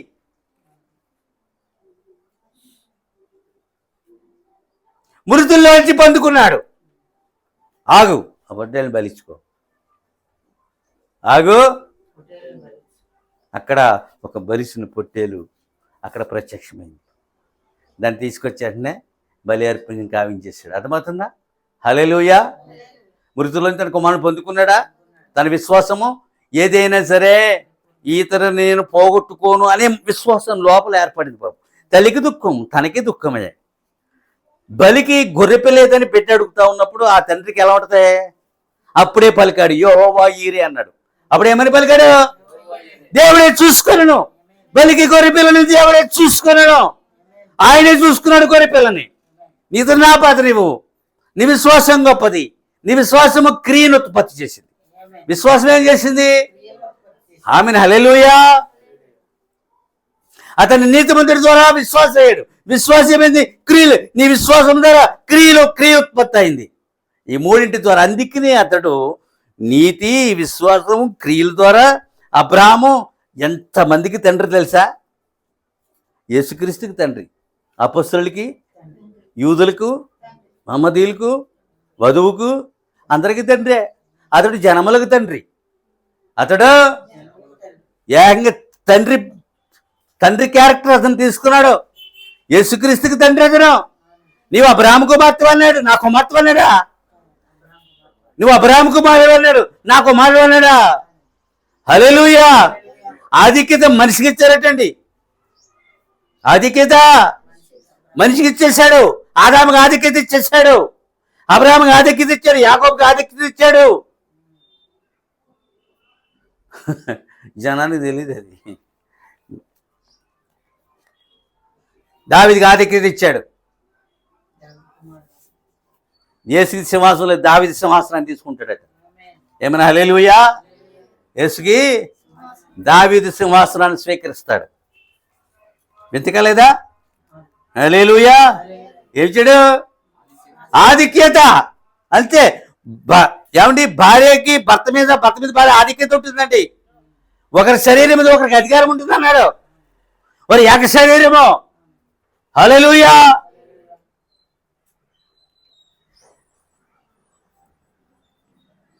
క్రియలు, నీతి, విశ్వాసము, క్రియలు అబ్రాహాము నుండే కాదు, సంఘము నుండి కూడా బయలుపడాలన్నాడు. నువ్వు అబ్రాహాము సంతానం అయితే నీలో నీతి ఉంటుంది. అబ్రాహాము సంతానం అయితే నీలో క్రియలు ఉంటాయి. అబ్రాహాము నీలో విశ్వాసం ఉంటుంది. ఈ అబ్రాహాము నుండే కాదు, అబ్రాహాము సంఘము నుండి కూడా ఇవి బయలుపడాలన్నాడు. అంతే. డబ్బు ప్రస్తావన వస్తుంది, నేను నిశ్శబ్దం అయిపోతాను, అది ఇది అనుకుంటారు. కాసేపు నేను సైలెంట్. డబ్బు ప్రస్తావన వస్తుంది, రాదా? అందరికి ధనం ఉంది, 4 చక్రాల కారు ఉంది, 2 చక్రాల బండి ఉంది అని అనుకుంటాం కదా. అనుకోమా? ఈ బండి ఎంత ఖరీదండి అని మనం చెప్పుకుంటాం కదా. అప్పుడు అది మనకు ఆశ కలుగుతుంది కదా. హల్లెలూయా. ఆ బండి ఎప్పుడో కొనాలి. అసలు అది ఆ టైం కాదు, అది ఇన్ హిజ్ టైం. అది ఇప్పుడు ఇస్సాక్ గారు ఎంత దూరమైనా తీసుకుపోయేవారు అనుకుందాం. ఇప్పుడు ఆయన లేరు. దానికి ముందు దీన్ని కొన్నాం. మా అబ్బాయికి 30 కిలోమీటర్ల దూరంలో వచ్చింది పరీక్ష. MBA ఫస్ట్ సెమిస్టర్ రాస్తున్నాడు, ఫస్ట్ ఇయర్. అర్థమవుతుందా? ఈ అబ్బాయి కూడా పరీక్షలు అయిపోయాయి, నిన్నటితో అయిపోయాయి. ఈ అబ్బాయిని అక్కడ దించి వచ్చిన తర్వాత వాడు 2 గంటలకు వెళ్తాడు. ఆ 2 గంటలకు వెళ్ళి బండి వేసుకొస్తాడు. వీడిది మార్నింగ్ అయిపోతుంది, వీడు ఆటో ఎక్కొచ్చేసి. చెప్తున్నానండి, మన ఈ సిస్టమ్ మనకు అర్థం కాదు, ఆయనకి అర్థమైంది. అర్థమైందా? ఏదైనా ఒకటి నీకు అవసరమైతే ఎప్పుడు ఇవాళ బాగా తెలిసిన వాడు. ఆమె హల్లెలూయా. కాకపోతే మనం అడ్వాన్స్ అయిపోతాం ఇన్ హిస్ టైం, ఆయన సమయంలో. ఏదైనంతే. ఇప్పుడు ఏమన్నాను? సంఘము నుండి అలాంటి నీతి, అలాంటి విశ్వాసం, అలాంటి క్రియలు బయలుపడవలను అన్నాడు. అప్పుడే మనం రాజసంతానం అవుతాం. రాజులమే, నో డౌట్ ఎట్ ఆల్. మీరు అబ్రహాము సంతానముగా మారనంత కాలము వాగ్దానములను స్వతంత్రించుకొనలేరు. అబ్రహాము అబ్రహాము యొక్క సంతానముగా మారనంత కాలము వాగ్దానములను స్వతంత్రం. ముందు మీరు అబ్రహాము సంతానముగా భావించాలి, రాజ సంతానముగా భావించాలి. అర్థమైందా? రాజుల వలె జీవించాలి, వాగ్దానములను స్వతంత్రించుకోవాలి. వాగ్దానములను ఖచ్చితంగా వాగ్దానాలు ఉన్నాయి బైబిల్ అని. మత గ్రంథాల్లో ఏమీ లేవు. మత గ్రంథాల్లో వాగ్దానం ఉందా? ఏ గ్రంథంలో అయినా ఉందా? ఎక్కడికి ఎవరు వెళ్తారో చెప్పబోయి. అవి ఎవరెక్కడికి వెళ్తారో చెప్పు. స్వర్గం ఉందన్నాడు అనుకో. నువ్వు ఒక అడిగావు, నేనేం చేయాలి సార్ స్వర్గం వెళ్ళాలంటే? చెప్పలేడు. నేను స్వర్గం వెళ్ళిపోవాలండి, నేను ముసలిదాన్ని అయిపోయాక అని అన్నావు అనుకో, చెప్పలేడు. ప్రభు చెప్పాడు 47 ఉపమానాల ద్వారా ఏం చెప్పాడంటే, పరలోక రాజ్యం మర్మములు మీకు అనుగ్రహించబడి ఉన్నామని శిష్యులతో మనకు అనుగ్రహించాడు. పరలోక రాజ్యం మర్మములు ఎవరు వెళ్తారో చెప్పాడు, ఎవరు వెళ్ళరో చెప్పాడు. రెండోది ఏంటంటే, మనము అబ్రహాము యొక్క సంతానముగా మారనంత వరకు వాగ్దానములను స్వతంత్రించుకోలేము.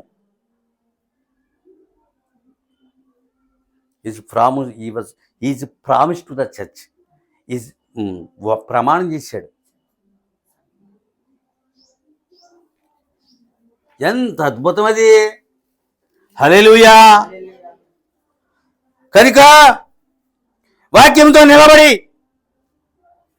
ఏమంటే మీరు వాక్యంతో నిలబడితేనే పరిశుద్ధాత్మను పొందుకుంటారు. ఇప్పుడు ఈ వాక్య ప్రత్యక్షత అందరికీ లేదండి. రోమన్స్ని క్రైస్తవులు కాదనగలవా? అనలేవు. ప్రొటెస్టెంట్ని క్రైస్తవులు మరి నిలబడుతున్నారు దాంతో. వాక్యంతో నిలబడుతున్నారా? ఇప్పుడు నేను ఏమన్నాను? వాక్యంతో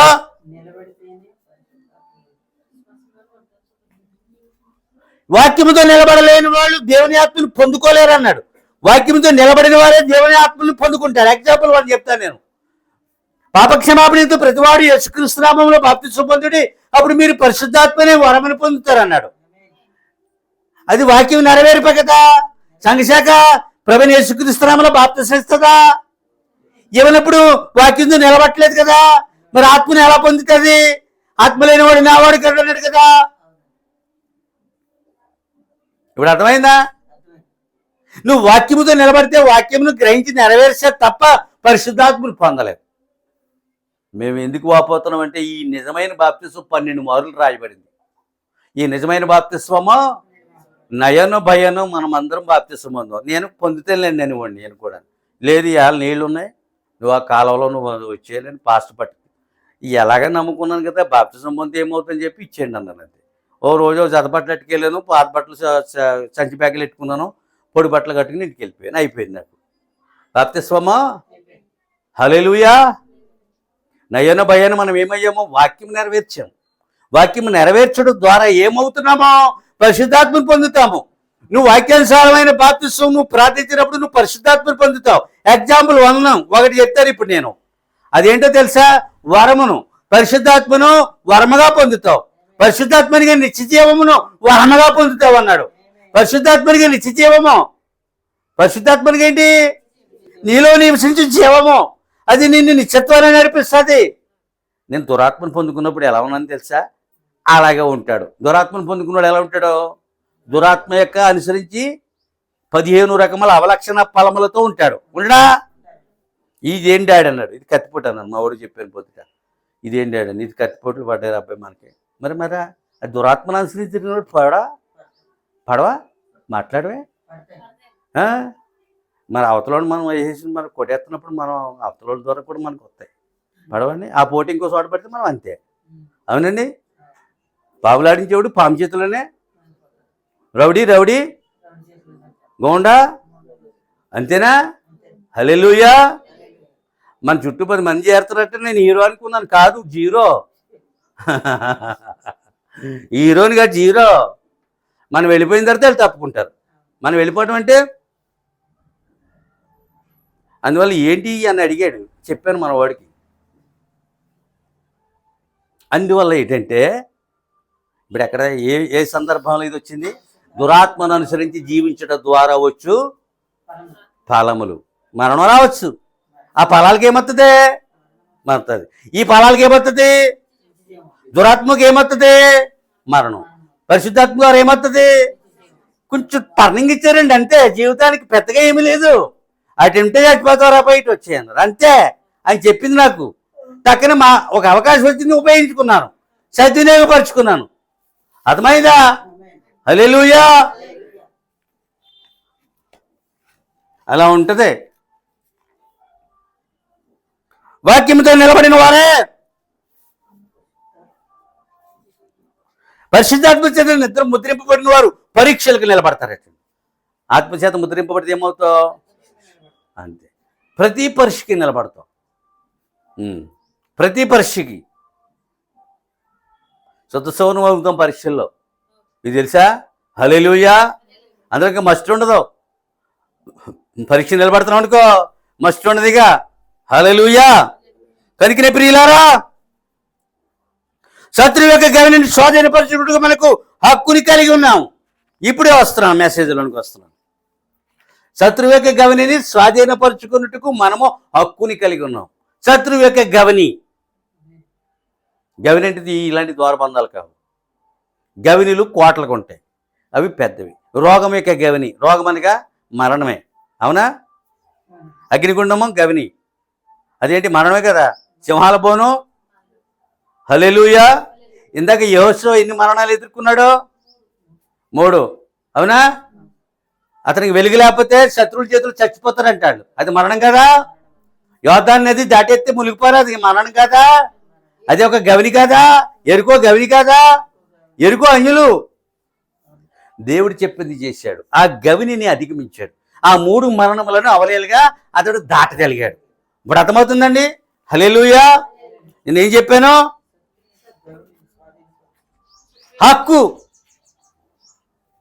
హక్కు కలిగి ఉన్నాం. బాలగంగాధర్ తిలక్ ఒక మాట అంటాడు, స్వాతంత్రమే నా జన్మ హక్కు. ఏ హక్కు? ఇప్పుడు సంఘము ఏమనాలంటే నా మాట ఇది, ప్రవక్త మాట కాదు. నిత్య జీవము నా జన్మ హక్కు అని నినదించాలి. నిత్య జీవమే జన్మ హక్కు. కనుక ఇక్కడ ఏంటి, శత్రువు యొక్క గవిని స్వాధీనపరుచుకున్నట్టుకు మీరు హక్కు కలిగి ఉన్నారు.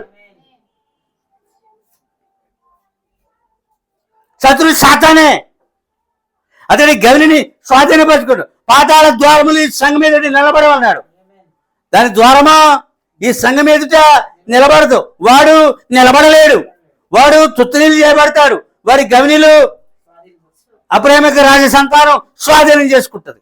కుట్ర చేత ముగ్గురు పిల్లల్ని ఎక్కడ వేయాలనుకున్నాడో అగ్నిగుండం. అంటే ఆ మహాపరిస్థితులు లేదా భక్తులను చంపాలనే కదా, ఆ దివ్య ప్రవక్త దానియేలుని చంపాలనే కదా. ఆమెను హల్లెలూయా. వాడు యేసుని చంపాడటండి, యేసుని కూడా. కానీ అది యేసు దేవుడు, మానవుడు కాదు. నీకు అర్థమైందా? పక్కన ఇద్దరు మానవులు చచ్చిపోయారు. యేసు చచ్చిపోయాడా? ఇప్పుడు చెప్తాను. ఆ శిలువ మీద యేసు చచ్చిపోయాడా? వాళ్ళిద్దరు చచ్చిపోయలేదా? ముగ్గురు చచ్చిపోయలేదా? నా పని పూర్తయింది అనుకున్నాడట. ఏ పని? మూడో దినం ఇదిగో లేచి ఉన్నాను, అది ఇదిగో నేను మరణించి నేను జీవిస్తున్నాను. వాళ్ళ ముగ్గురు వాళ్ళిద్దరు లేచారా?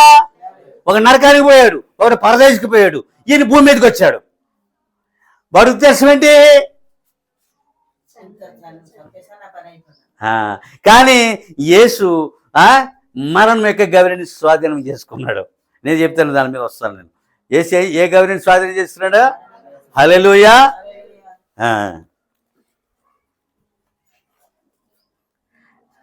ఆనవాళ్ళు లేని నిబంధన రద్దు చేయబడుతుంది.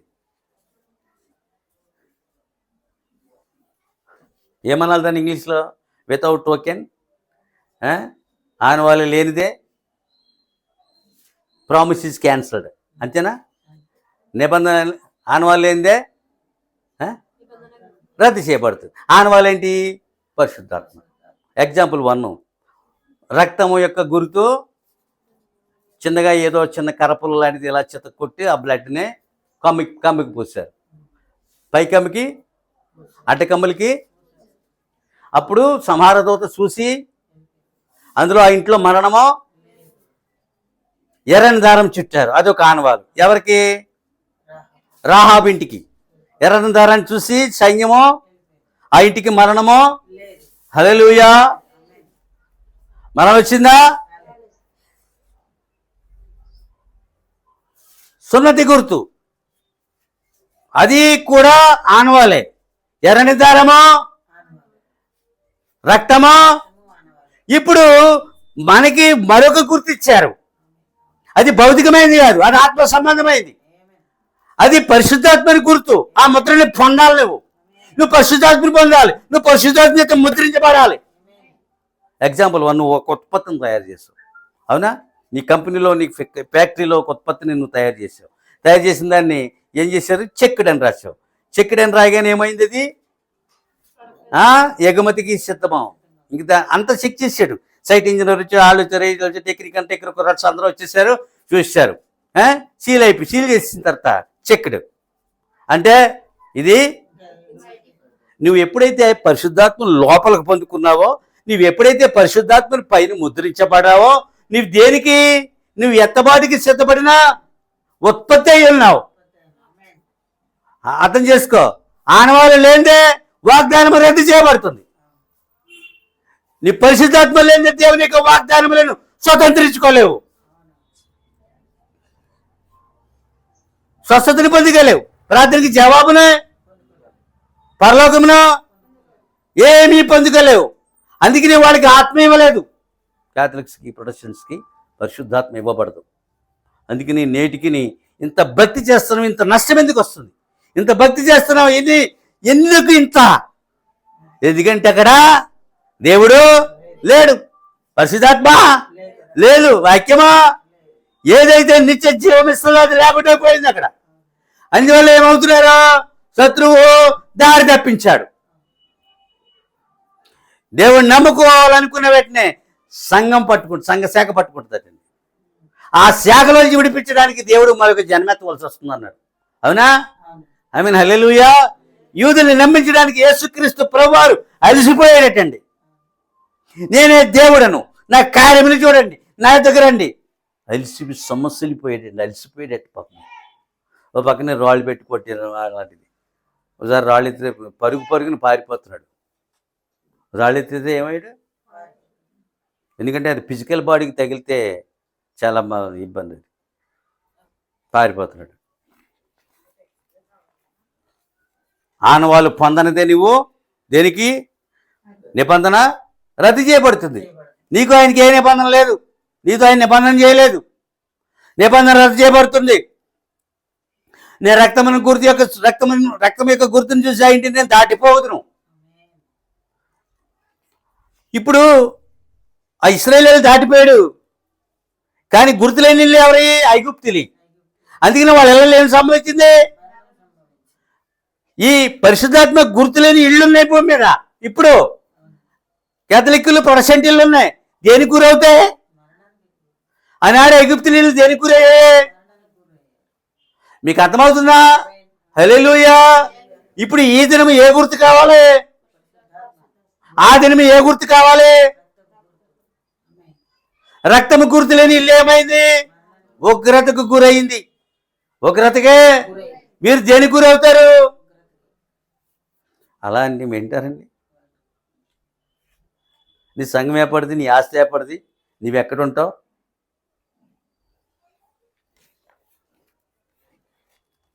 పలికితే మళ్ళీ ఇంకంతే. సంఘం ఎక్కడ ఉంటుందో నువ్వు ఎక్కడ ఉంటుందో తెలుసు. పలకాలండి, పలికాను చాలాసార్లు మళ్ళీని. హల్లెలూయా. కనుక మనము దేవుని యొక్క రక్తము ద్వారా రక్షించబడి ఉన్నాం. అది రక్తము. నేను ఒక విషయం చెప్పాను సార్.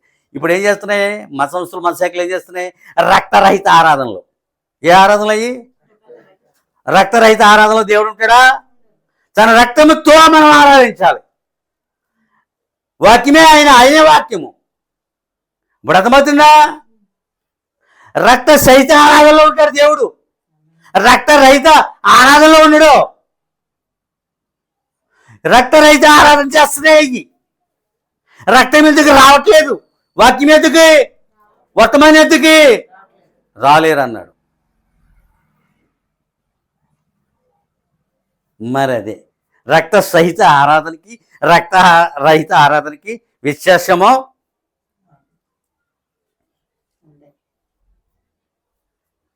ఎంత ఆశ్చర్యకరమైన వర్తమానం చూసుకో. ఎందుకు బతిమాలతో మేము బాప్తిసం పొందండి అని చెప్పి రక్త సహిత ఆరాధన చేస్తున్నాం. రక్తమును ఆపాదిస్తూ ఆరాధన. యేసు రక్తమే జయము, అందులో జయము ఉన్నది. శిలువ రక్తమే జయము, అందులో జయము ఉన్నది. రక్త సహిత ఆరాధనలో జయము ఉన్నది, జయ జీవితం ఉన్నది. మాలిని చూసారా? బోయేజ్ అండి, తను ఎవరికి సాదృశ్యమో బోయేజ్కి తెలియదట. రూతు ఎవరికి సాదృశ్యమో తనకి తెలియదట. కానీ బోయేజ్ ఎవరికి సాదృశ్యమో మనకు తెలుసట. రూతు ఎవరికి సాదృశ్యమో మనకు తెలుసటండి. చూసారా? మీకు అర్థమైందా? ఆమేన్, హల్లెలూయా.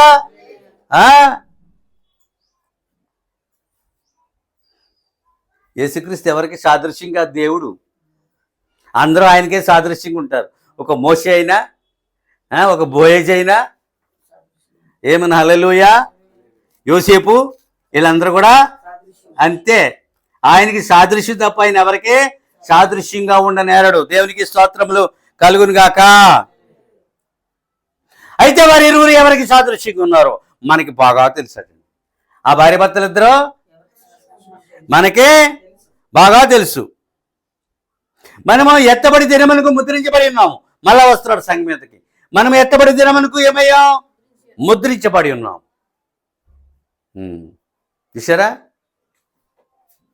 ఆయన ఏమన్నాడంటే ఎఫ్సీ పత్రికలో, విమోచన దినము వరకు మీరు ముద్రించబడి ఉన్నారన్నాడు. ఏ దినం వరకు? ఇప్పుడు ఈ మాట ఏమంది? ఎత్తబడి దినం వరకు మీరు అంటే ఎత్తబాటు దాకా రాకడ వరకు మనం ఏమవుతాం? ముద్రించబడి ఉన్నాం.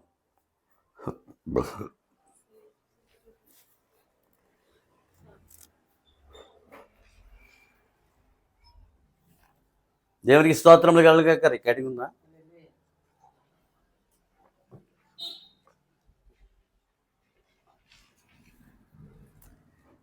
రాకడ వరకు కూడా నువ్వు ముద్ర ప్రతిదినము నువ్వు పరిశుద్ధాత్మను అపేక్షించాలి. నీ ఆత్మచేత నింపు, నీ ఆత్మచేతనని అభిషేకించు, నీ ఆత్మచేతన నింపు, నీ ఆత్మచేతనని అభిషేకం. ప్రతి ప్రార్థనలో అది ఉండాలి నీకు. ఆత్మ ముద్రని చూస్తా దేవదూత.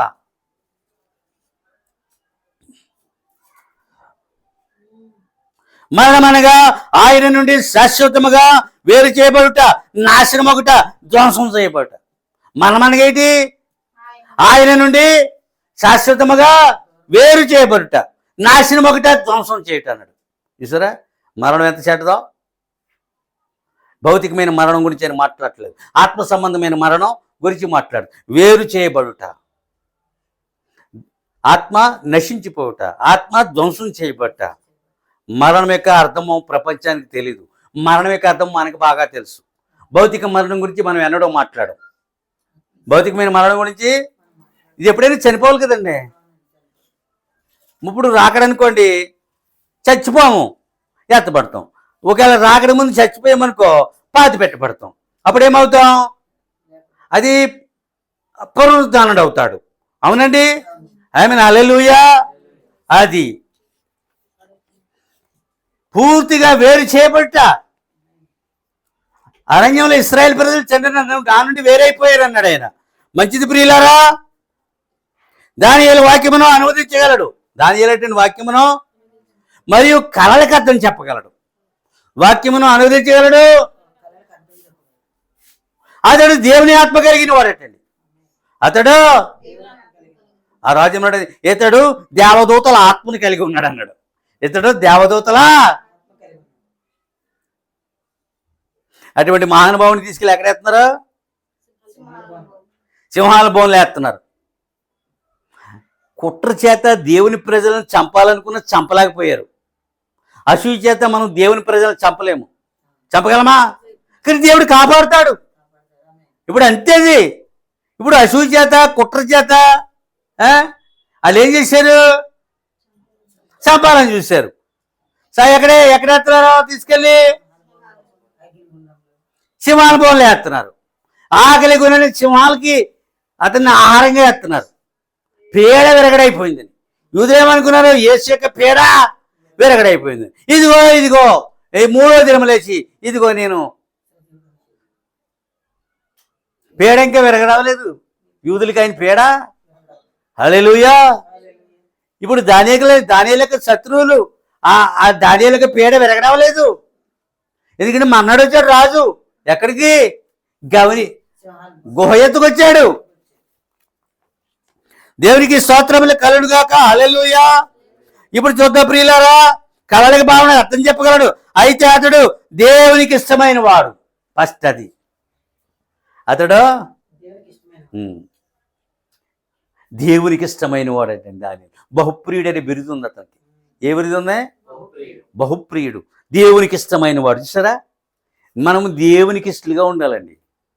అతడు దేవునికి ఇష్టమైన వాడు. దానియేలు దేవునికి ఇష్టమైన వాడు, దేవునికి బహుప్రియుడు. బహుప్రియుడు అని బిరుదును పొందినవాడు.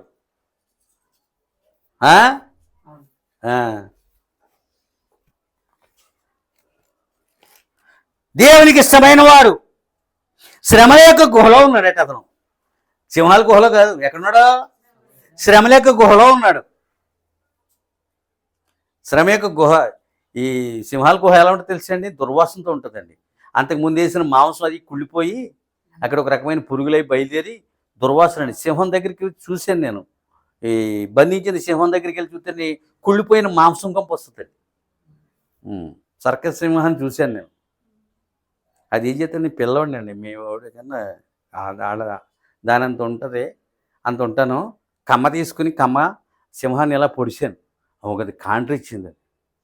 అది ఆడి చూడకుండా. దాని దగ్గర దుర్వాసన, కుళ్ళిన మాంసం ఉందని అర్థమైంది నాకు. ఉండలేము. ఇప్పుడు అర్థమైందా? ఇప్పుడు అర్థమైందా?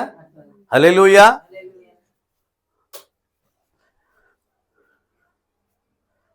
అతడు శ్రమలేక గుహలో ఉన్నాడు.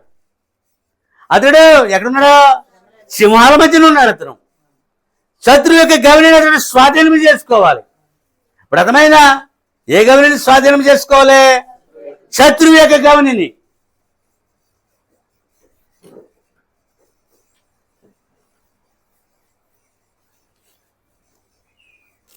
దానియేలు ఆ రాత్రి ప్రార్థన చేసుకున్నాడు. ఆ పగలంతా ప్రార్థన. ఎప్పుడు వేసారు సింహాలు? రాత్రి వేసారు అతన్ని. దానియేలు ఎప్పుడు వేసారు గుహలో? పగలంతా ప్రార్థన చేసుకున్నాడు, రాత్రి గుహలో పడారు. రాత్రి ఆహారం సింహాలకి. వీళ్ళని ఎప్పుడు వేశారు? రాత్రి అంతా ప్రార్థన చేసుకున్నారు. ఈ ముగ్గురు ఎప్పుడు పిల్లలు పగలేశారు వీళ్ళని. ఇప్పుడు అర్థమైనా రాత్రి అయిన పగలనేది ఏంటి? శత్రువు యొక్క గవిని. శత్రువు యొక్క దేవుడు పగల రాత్రి మనల్ని కాపాడగలడు. ఇప్పుడు చూద్దాం ప్రియులారా. అయితే అతడు దేవుడికి ఇష్టమైన వాడు శ్రమలకు ఉన్నాడు. అతడు సింహముల నోటిని మూసివేశాడు. సింహాల నోరునే ప్రవక్త ఏమన్నాడంటే దానియేలుతో పాటు దేవుడు ఉన్నాడు. ఎబ్రీ పిల్లల కన్నా ముందు దేవుడు గుండంలో ఉన్నాడు. ఎబ్రీ పిల్లల కన్నా ముందు రాజు దేవుడిని చూశాడు అగ్నిగుండంలో. అర్థమైందా? కానీ గుహలో చూడలేదు. గుహలో దేవుడు చూడలేదు. దానియేలు ఎలా ఉన్నావని చాలా దీనస్వరముతో గుహ దగ్గరికి వచ్చి రాజు, నువ్వు నిరంతరము సేవించుతున్న దేవుడే నిన్ను కాపాడాడని చెప్పి ఆ దానియేలుని పైకి తీసుకొచ్చాడు. ఇప్పుడు అర్థమైందా? దానియేలు ఏం చేశాడట? సింహముల నోళ్ళను మూసాడు. శ్రమల యొక్క గుహలో ఉన్నాడు. సింహముల మధ్యన ఉన్నాడు. శత్రువు యొక్క గవనిని స్వాధీనం చేసుకున్నాడు. ఎవరైతే కుట్ర పని దానియేలు గుహలో వేశారో, కుట్ర పని వారందరూ ఏం చేశారు? ఒకరైతే సింహాలకి ఏంటి ఆకలి తెరుతుంది? మొత్తం కుట్ర పన్నెండు వారందరినే ఆ గుహలో. మరి వారు రక్షించబడ్డారా? వారు తప్పించబడ్డారా? వారు సింహాలను ముయ్యగలిగారా? అన్యులు, దేవుడు లేని వారు, దానియేలుకు శత్రువులు సింహములకు ఆహారంగా మారిపోయారు. నేడు మనకదే మన జోలికి వచ్చినాడు. నువ్వు చూసుకోండి. నేను చెప్పకూడదు, నేను చూసుకుంటాను. అది మీరు చూడండి. మీ జోలికి వచ్చిన వాళ్ళు పరిస్థితులు ఏమిటో మీరు చూడండి. నాడు నేడు ఒకే దేవుడు, నిన్న నేడు రేపు ఏకరీతిగా ఉన్న ఒకే దేవుడు. అవే కార్యములు, అవే శక్తి, అదే బలము, అదే ప్రేమ, అదే కృప కఠినీగా విశ్వాసిని వెంబడిస్తుంది. దానియేలే కాదు, ఈ మనం కూడా దేవునికి ఇష్టమే. అది ఎక్కడున్నాడో సింహాలను మూసేశాడు. గుహ యొక్క గవిని స్వాధీనపరుచుకున్నాడు. గుహ యొక్క గవిని స్వాధీనపరుచుకున్నాడు. అర్థమైందా? దేవునికి తెలుసు కుట్ర ద్వారా నా యొక్క కుమారుడు బలైపోతున్నాడు, కుట్రకు బలైపోతున్నాడు. ఎబ్రీ పిల్లలు కుట్రకి బలైపోతా ఉన్నారు. ఒక భక్తుడు ఉన్నాడు యోహాన్ అని. మరుగుతున్న నూనెలో వేసేసారు అతన్ని. 24 గంటల్లో నూనె మరుగుతున్నది, చచ్చిపోలేదు. కుట్ర ద్వారా బలి తీసుకోపోయాడు రాజు అతన్ని. రాజు భయపడి ఇతడు ఒక మాంత్రికుడు అన్నాడు. రాజు భయపడి అందుకనే ఎక్కడికి తీసుకెళ్ళిపోయారు? పద్మాసు ద్వీపానికి. చుట్టూ నీరు, పారిపోవడానికి అవకాశం లేదు, పారిపోవడానికి అవకాశం లేదు. ఒక పడవలో తీసుకెళ్ళి అక్కడ పారేసి వచ్చేసారు. అంతే. అక్కడ తేళ్ళు అంటండి, చెరువులు, పాములు, పైగా మొసళ్ళు, అక్కడ మనిషి అక్కడికి వెళ్ళిన వాడు తిరిగి రాడటండి. మీకు అర్థమైందా? అక్కడికి వెళ్ళిన వాడు యోహాను ఒకటి తిరిగి వచ్చాడట. యోహాను ఒకడే పద్మాసు నుంచి పరలోకి వెళ్ళాడు. ప్రకటన గ్రంథం తెచ్చి రాసి మనకి ఇచ్చింది అతనే. ఇప్పుడు అర్థమవుతుందా? పద్మాసు టు పరలోకము, పరలోకము టు అతడు సహజ మరణం పొందాడు 95వ ఏటని. మిగతా అందరూ హతసాక్షులు అయ్యారు. ఇప్పుడు అర్థమవుతుందా? అతడు ఏ గవిని స్వాధీనం చేసుకున్నాడో? మరుగుతున్న నూనె యొక్క గవిని, మరుగుతున్న నూనె యొక్క గవిని ఇతడు సింహముల యొక్క గుహను గవిని దానియేలు స్వాధీనపరుచుకున్నాడు. మీరు కూడా రోగం యొక్క గవిని స్వాధీనం చేసుకోవచ్చు. ఎన్నో గవినీలు స్వాధీనము. నీళ్ళు లేవు ఇక్కడ. నీరు అనే వనరు యొక్క గవిని స్వాధీనపరుచుకున్నారు. హైదరాబాద్లో స్థలం 240 గజాల యొక్క స్థలాన్ని గవిని ఏం చేశాను? స్వాధీనపరుచుకు నాన్ స్టాప్గా వెళ్తుంది. ఇంక 2 ఏళ్లలో పుష్కర కాలం, అంటే 12 ఏళ్ళు. ఇప్పుడు అర్థమవుతుందా? హల్లెలూయా. కరువు యొక్క గవిని మనం స్వాధీనం, దరిద్రం యొక్క గవిని మనము స్వాధీనపరుచుకున్నాం. శత్రు యొక్క గవిని మనము స్వాధీనపరుచుకున్నాం. బ్రతకడం మాటలేం కాదండి. 3 పూట్ల తిని మంచి బట్టలు కట్టుకుని జీవించడం అనేది మాటలతో అయ్యే పని కాదు. నీకు ఇవ్వబడిన జీవనోపాధి కృప, నాకు ఇవ్వబడిన సేవ కృప, వాళ్ళకి ఇవ్వబడిన చదువు కృప, ఆయనకి ఇవ్వబడిన ఉద్యోగం కృప. అర్థమవుతుందా? కృప చేతనే ఇవ్వబడ్డాయి.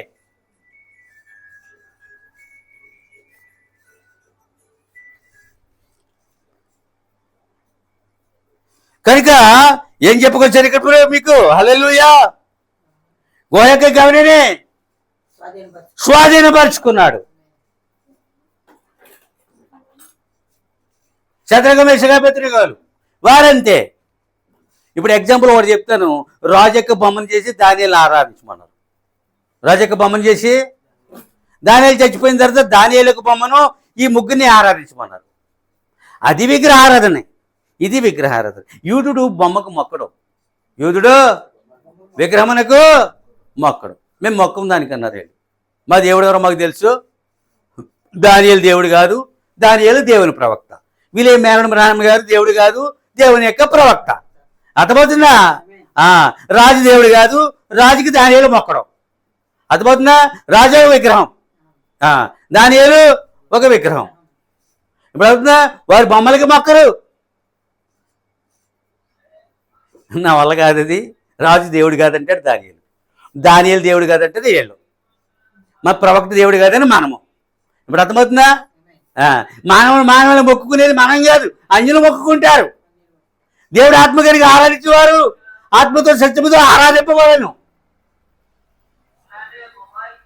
మొక్కకపోతే ఈ రీతిగా శిక్షిస్తాం, మొక్కకపోతే బోన్లు వేసేస్తాం, మొక్కకపోతే గుండాలు వేసేస్తాం.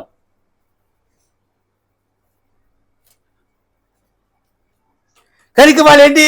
అగ్నిగుండం యొక్క గవినిని స్వాధీనపరుచుకున్నారు. రాత్రంతా ప్రార్థించారు. ఆపద వచ్చినప్పుడు ఏం చేయాలి?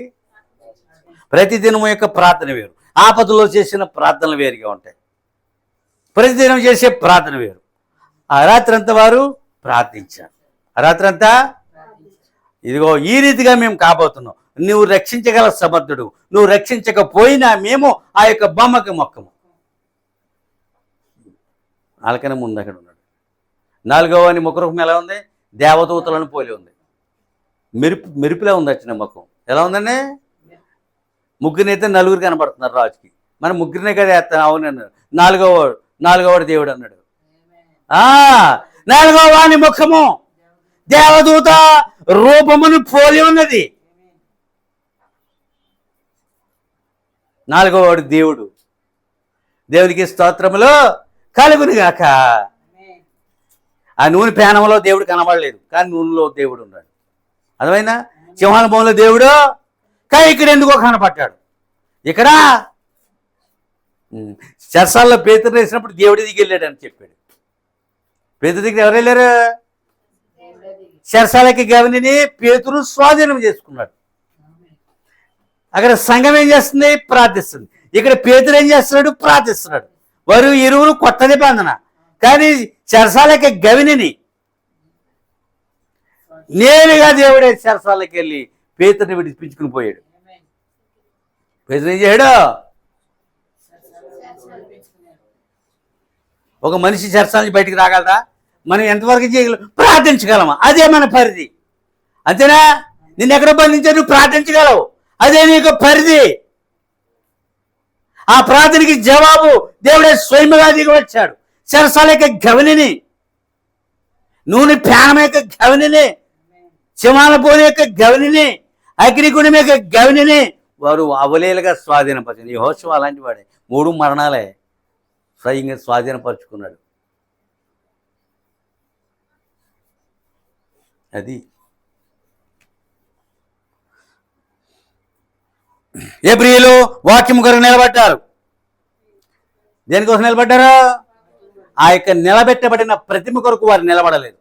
ఆ నిలబెట్టబడిన ప్రతిమ కొరకు వారు నిలబడలేదు. దేని గురించి నిలబడ్డారు? ఎప్పుడైనా అంతేనండి.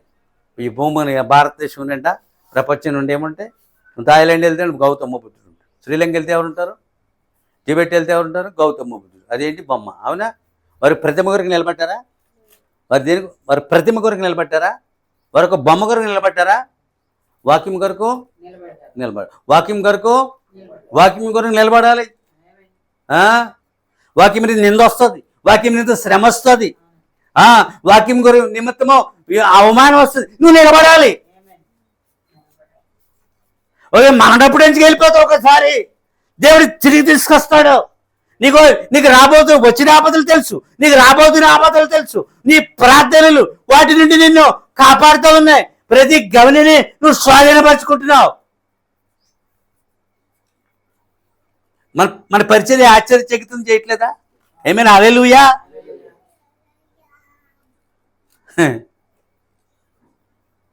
ఏమన్నానండి? దేని కొరకు నిలబడ్డారు వాళ్ళు? సముద్రం యొక్క గవిని మోసే స్వాధీనపరుచుకున్నట్టండి. ఏ గవినిది? రాజసంతానం ఒక క్షమించాలి సహజ సంతానం ఒక ఏమన్నానండి? మాదిరి. సహజ సంతానము ఒక మాదిరి, రాజసంతానము ఒక వాస్తవం.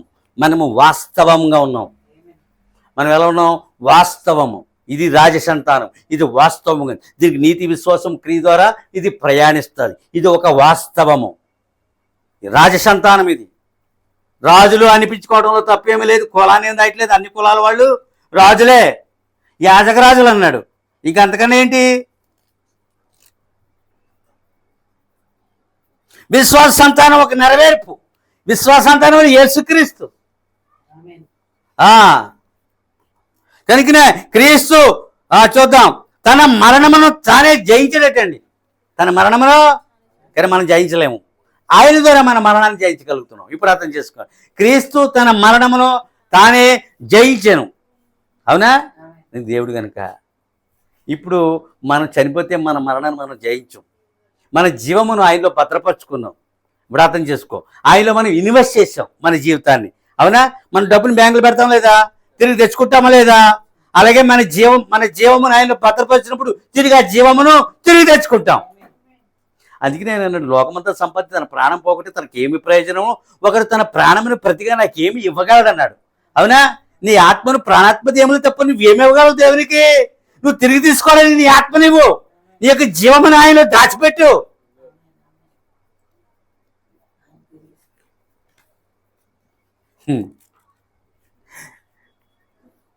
కనుక తన మరణం తానే అందులో చూడు, అందులోనికి వెళ్ళేవారు తప్ప సమాధిలోకి వెళ్ళేవారు తప్ప వచ్చేవారు లేరట.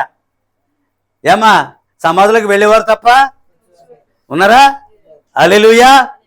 ఇప్పుడు చూద్దాం. భూమి మీద వింతని చెప్పే నేను సమాధి వింత కదా. మనం నమ్ముతున్నాం కనుక పాత నిబంధనల పరిస్థితుల యొక్క సమాధులు వింత కదా. ఆ సమాధిలో వాళ్ళు ఉన్నారా? హల్లెలూయా. యేసు తన సమాధిలో ఉన్నాడా? రాబోయే దినములందు వధువు తన సమాధిలో ఉంటుందా? అందులోకి వెళ్ళడం తప్ప రావడం ఎవరికైనా ఉందా? క్రీస్తు ద్వారా తప్ప దానిని ఆ యొక్క సమాధిని స్వాధీనపరుచుకున్నవాడు ఎవడలేడు. మీకు అర్థమైంది? ఇప్పుడు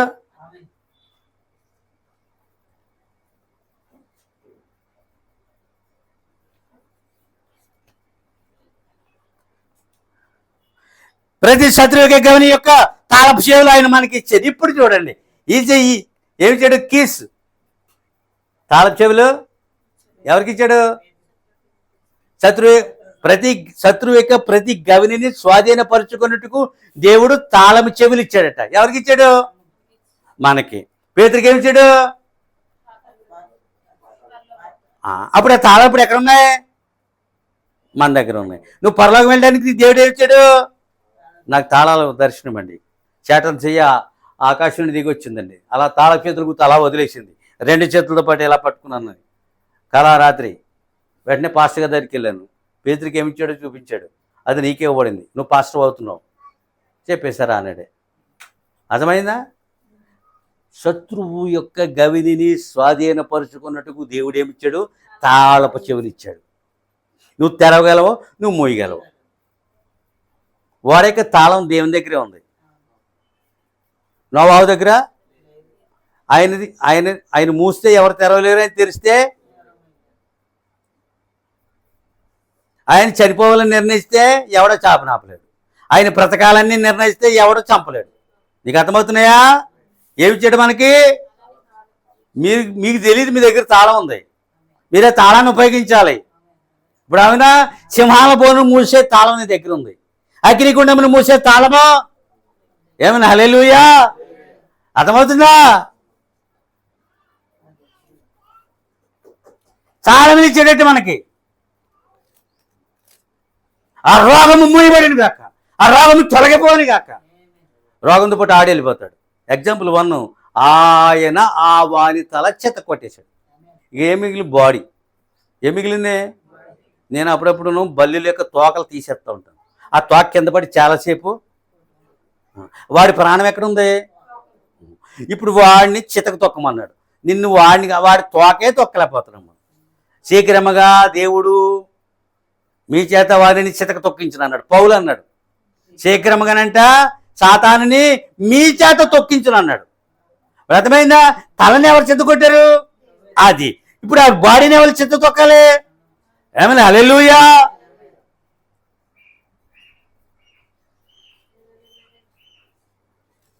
మర్మాలు ఎక్కడ? ఇదే మర్మం. వర్తమానం అంతా మర్మమే. జీవితాంతం వచ్చు, జీవితాంతం ఆత్మను శరీరమును పోషించుకొనవచ్చు. ఆయన పాతాళమును జయించాను, ఆయన సమాధిని జయించాను. పాతాళమును సమాధిని మన నీతి కొరకు 3వ దినమున లేచాను. ఎందుకంటే మనకి నీతిని ఇవ్వాలి కనుక 3వ దినమున లేచాను. మన అవినీతి పరులు, నేను పెద్ద అవినీతి పరుడిని. నా అవినీతి తీసేసి ఏం చేశాడు? నీతిని ఇచ్చాడు. అందుకని 3వ దినమున లేచాడు. అందుకనే సమాధిని పాతాళముని గెలిచాడు. మరణం యొక్క ముళ్ళుని విరిచేశాడు పౌలు. మరణం యొక్క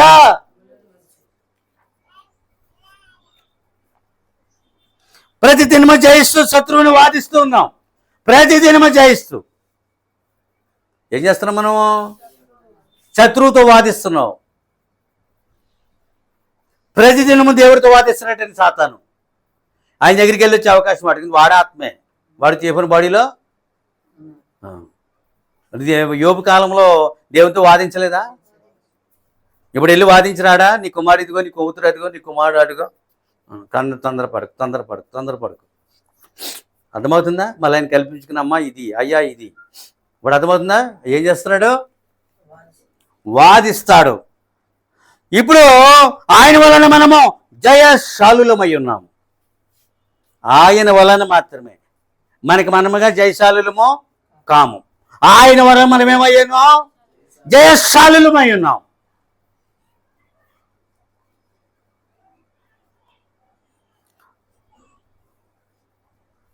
ఆయన బలిష్ఠుడైన జయశాలిగా మన మధ్యన ఉన్నాడు.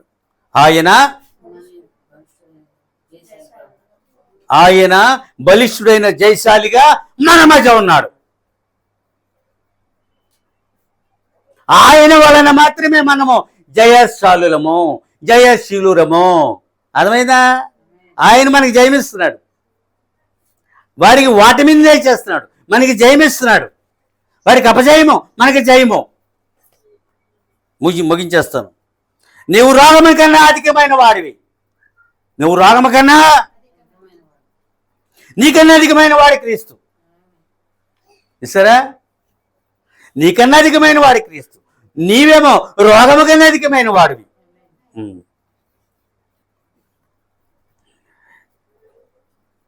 నీకు ఏ తాళపు చెవి అవసరమో అడగమంటున్నాడు. మళ్ళా తాళం చెల్లి ఇచ్చాడు ఇందాక. అర్థమైందా? పేతురికి మనకి ఇచ్చాడు. నీకు ఏ తాళపు చెవి అవసరమో, ఏదైనా నీ శరీరంలో ఒక రోగం ఉంటే దాన్ని మూసేయాలంటే తాళం పెట్టి మూసేయచ్చు. నువ్వు తాళం యొక్క పని ఏంటి? మూయిట తెరుగుట.